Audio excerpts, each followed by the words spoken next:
Welcome to the Tech of SHREK. I was blown away when I saw SHREK the first time. It's not evolutionary, it's revolutionary. I thought, wow, that's just so realistic. They completely knocked it out of the park. In SHREK, the new fully computer animated film from PDI DreamWorks, Mike Myers, Eddie Murphy, Cameron Diaz, and John Lithgow, plus a team of 300 artists and technicians, turn the classic fairy tale formula upside down. Lampooning everything from Snow White. Hey! Oh, no. Dead girl off the table! Where are we supposed to put her? To Little Red Riding Hood. What? As it follows the adventures of an ugly, stinky ogre and his sidekick Donkey in their quest to save an unconventional princess. Along the way, the computer wizards at PDI DreamWorks, creators of the critical and box office success Ants, have once again advanced the art of computer animation. This is only the fourth film ever made using the technique, and for something that is so much in its infancy, the sort of leaps and bounds that's happening overnight is really nothing short of breathtaking. If we can imagine it, we can make it. Thank you very much. I'm here till Thursday. I think generally if you look at the differences between SHREK and Ants, you can see pretty clearly what's been going on in terms of the software development, just the raw complexity of everything. In producing SHREK, the technical team at PDI DreamWorks improved the Academy Award-winning proprietary tools they developed for Ants to create the first realistic computer-generated humans able to express both dialogue and emotion through a complex facial animation system. The film also required major advances in the creation of rich organic environments, clothing that moves, wrinkles, and reacts to light like real-life fabric, and visual effects for fire and fluids of different viscosities. The biggest challenge at the beginning of the film was the director said, we want this film to be 10 times as complex as Ants. And so we had this benchmark of 10 times complexity. Oh, wow. That was really scary. Considering my goals for the movie were probably a lot higher than I really expected us to get, we've hit far more of those goals than I could have ever hoped for. I'm incredibly happy with the look and the reality of our world. Nearly 300 artists and technicians at PDI DreamWorks labored for over 3 years to create the storybook world of SHREK. With 31 sequences, 1,291 individual shots, 63 featured characters, and 36 unique locations, SHREK is the most ambitious computer animated film ever produced. Each medium shot of a character is comprised of over 800,000 polygons, 8 times the number for a character from Ants. But perhaps the most impressive technological feat in SHREK is the creation of a fully computer-animated, human-like character. There have been 100% animated, computer graphic generated films, but they haven't taken human-like characters and sustained a story for a whole feature length. We took what was the basis for the near-human facial animation system and anatomically correct sort of body animation systems that were created on Ants and took them 20 steps further. We have characters whose lips stick when they open their mouths. There's a little follow-through like normal people have. Every single muscle underneath the skin is moving with their speech and their facial expressions. Our artists were able to do something that was almost photorealistic. It was too good, and so we really had to dial her back to make Fiona fit inside of the fairy tale world, because when she got too photorealistic, she really looked out of place in it. So here's a place where technology allowed us to achieve something that, if we went to the full extent of its potential, actually became incongruous with the look of the film itself. I pray that you take this favor as a token of my gratitude. Thanks. The human and near-human characters start in the hands of the technical director, who creates the systems that the animators use to bring the characters to life. The technical director begins by building a static model of the character in the computer. He then invents some controls which the animators use to move the skeletal structure and muscles. As the artist drives the controls, it results in the model changing shape one frame at a time, creating the illusion of seamless motion, similar to the technique used in stop-motion animation. The sophisticated motion control systems allow the character to express complex emotions and expressions. But with a wonderful team of technical directors that set up the characters who really study anatomy, they figure out, where the facial muscles are, where the fat is on the face, and where the skin is loose. If you notice Lord Farquaad, when he frowns, he gets this furrow in his brow. When he raises eyebrows, he gets the wrinkles here.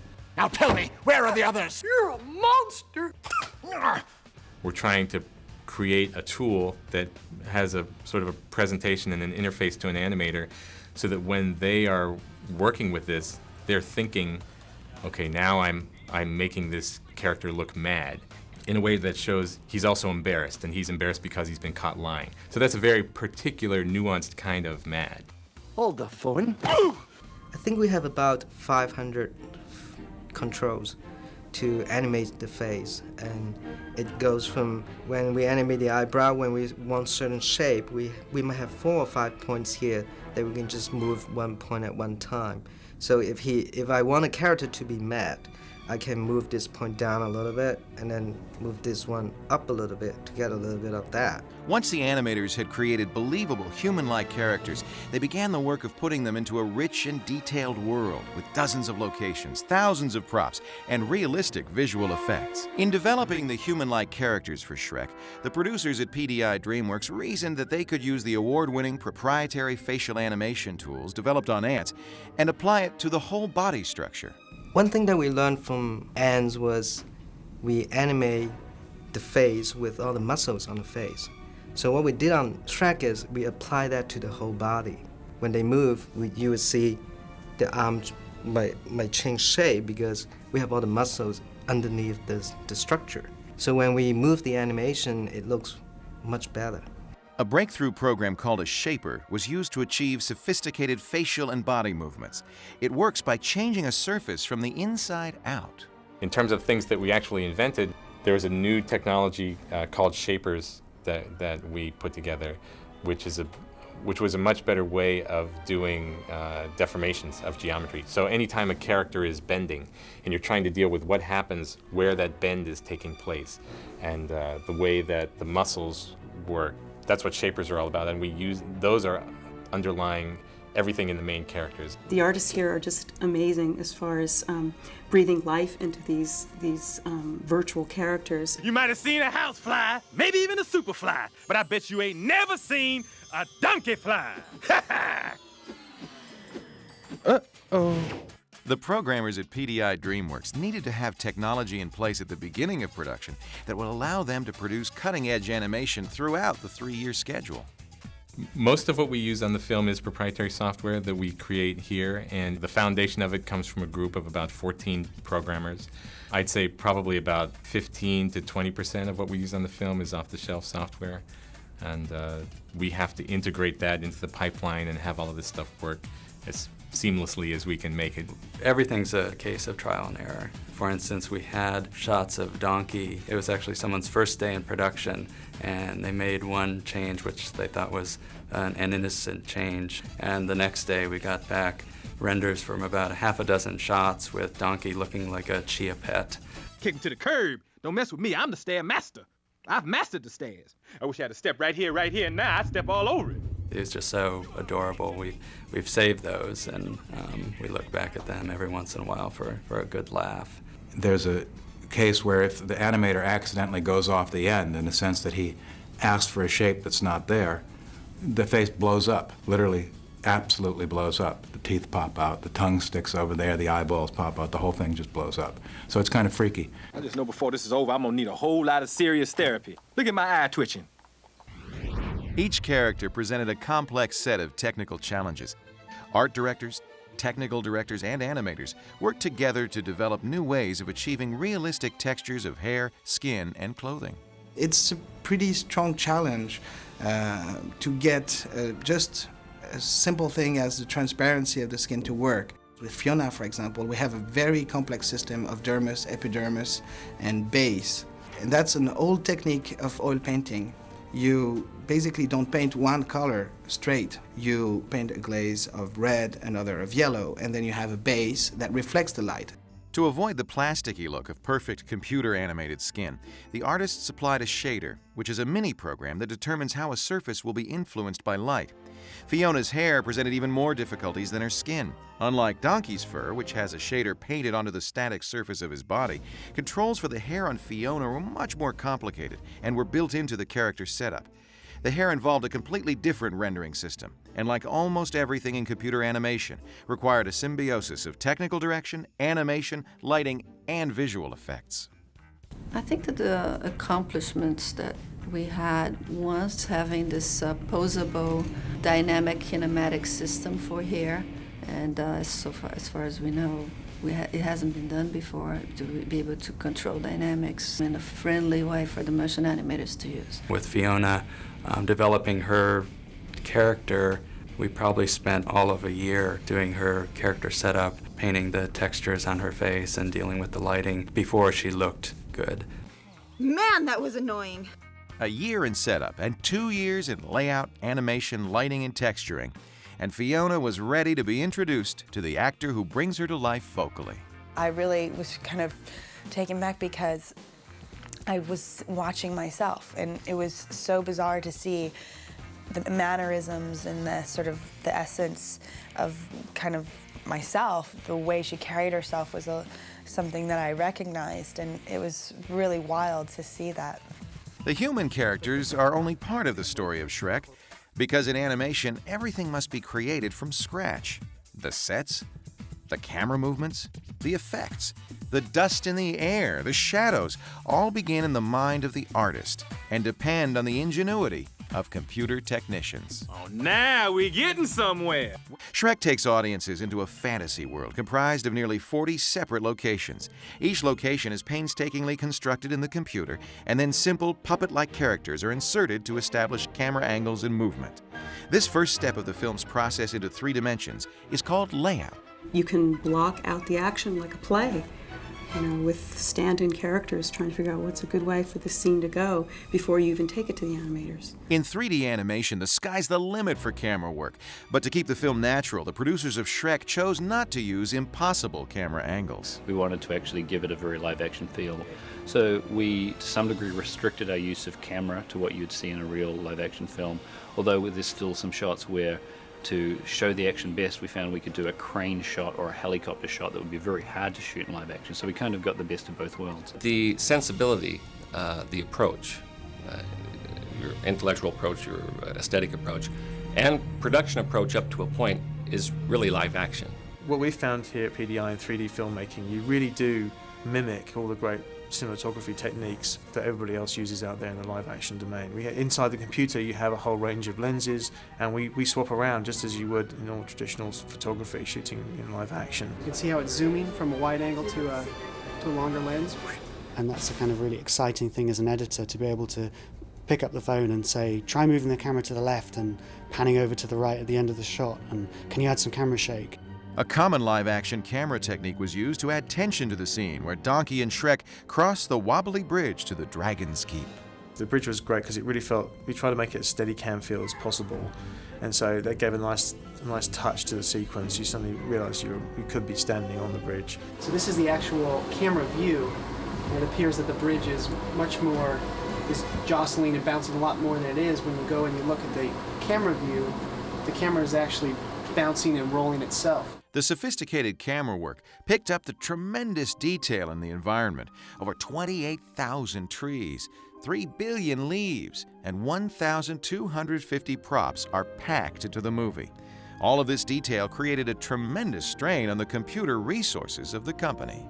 We have basically a new lush environment in every sequence. So there were a lot of areas of added complexity that all added up to a big challenge for us, both on how to develop the looks and make the technology work, and then also be able to do it within our resources of rendering and machines. I think we started out with roughly about 525 processors, let's say.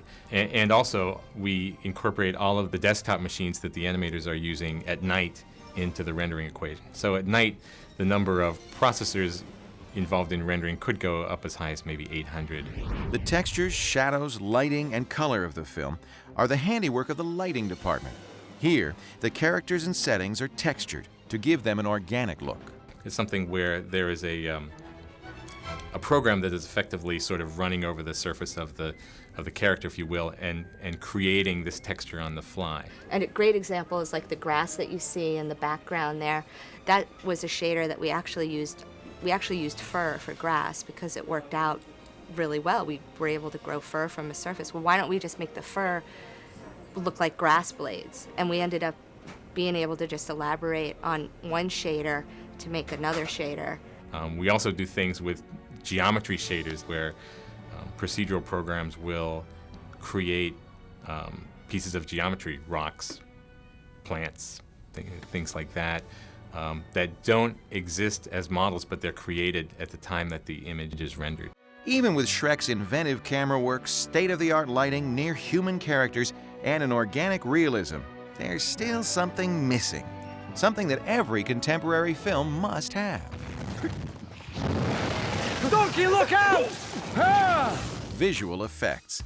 In a computer-animated movie, anything that's not character animation, set design, or camera movement is considered a visual effect. Fire, mud, rain, dust. They're the things that make a world come to life. And once again, the computer has empowered us to do things today that we'd only dreamed of only 18 months or 2 years ago. SHREK's mud bath was created using the fluid simulation systems designed for ants. The system enabled the effects department to create a range of liquids with different viscosities, rendering milk and mud and even foamy beer effects for the tournament scene. The same basic technology was used to much scarier effect when Donkey and SHREK crossed the lava-filled moat to the Dragon's Keep. Oh, you can't tell me you're afraid of heights. No, I'm just a little uncomfortable about being on a rickety bridge over a boiling lake of lava. To do the lava, we created spurts that would look interesting, and then on the surface of the lava is what we call a height field, which is basically a grid that you make go up and down in certain places, and that gives you a fluid-like looking surface. And then we brought it into some programs that we have in order to make the texture on the top feel like it's swirling around. Cool. In the climactic rescue scene, SHREK, Donkey, and Fiona escape from the castle, pursued by a fire-breathing dragon. And it is possible to integrate live-action elements into the scene, but the effects department decided to use computer-generated fire, which offered much more control. Basically, you figure out what direction you want it to move out of the dragon's mouth, simulate that with a number of spheres as well, a particle system for that. And make sure you get the right kind of billowing and turbulence and turmoil in that. And so we developed some special techniques for rendering that and putting what we call noise on it and processing that in the right way. And then at the end, goes through a 2D process to give the final kind of glows and look to make it look like fire. Basically, we started off with just a very simple ball. And we just animated the ball at the camera to get the timing right, and they started building their effects on top of that timing. So we would then, we'd have a simplified bunch of triangles just fly out at you, and then it would get slightly more blobby and more detailed, and then finally you see in lighting, you see an amazing effect coming out at you, straight at your face. So we just started off very simply and then build from there. Hi, Princess! It talks! Yeah, it's getting them to shut up, that's the trick!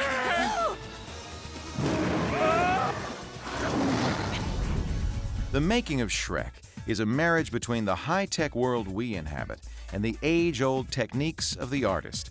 For all its sophistication, the technology used to create SHREK is in some ways as simple as a pencil drawing a picture. Artistically, this is a very well integrated visual film that has a look that fits the story and a style of animation that fits the tone of the picture. The dust in the air, the leaves moving in the trees, the wind in the grass, the footsteps, the very precise lighting. It's a very intricate process and it requires all the talent of everybody. And then all the effects and all the wind blowing and the dust and the smoke and the fire, I think, just bring a richness and a reality to our world that's so valuable when you're trying to create this illusion of life. Despite all the technological achievements, the creators of SHREK are hoping that the audience doesn't even notice their work. The thing that's fun of working on this is not the technology or the techniques that we use, but it's the actual film itself, and entertaining the audience and making them laugh is the important thing. One of the things that's really exciting is that I feel like we're just getting to the point now where computer animation is really maturing a little bit and getting into this realm where people are starting to think about a lot of different stylistic options that they've got. So if someone comes in here with something that's going to push us really far technologically, and that's what we want to do, great, we'll go there. We're not afraid. That's the cool part of working with such smart people, that combination of scientist artists that we have here. In the end, SHREK's producers used all the advanced technological tools at their disposal to reach a very old-fashioned end, to tell a good story. Man, isn't this romantic? Just look at that sunset. In the broadest sense, technology allows an artist today to actually be able to create anything they can imagine. I was blown away. I'd never seen anything like that. I always loved the animations in fairy tale books, and now they had this 3D universe that I just didn't want to leave. That's what's special about the film. It strikes you as completely unusual and new. I mean, I imagine this film is going to strike people the way Snow White did. Just the fact that it's so overwhelmingly beautiful to look at. It really, visually, it really blows your mind. It goes like, look how far this has come. Look how far animation has come. Now I really see what's going on here.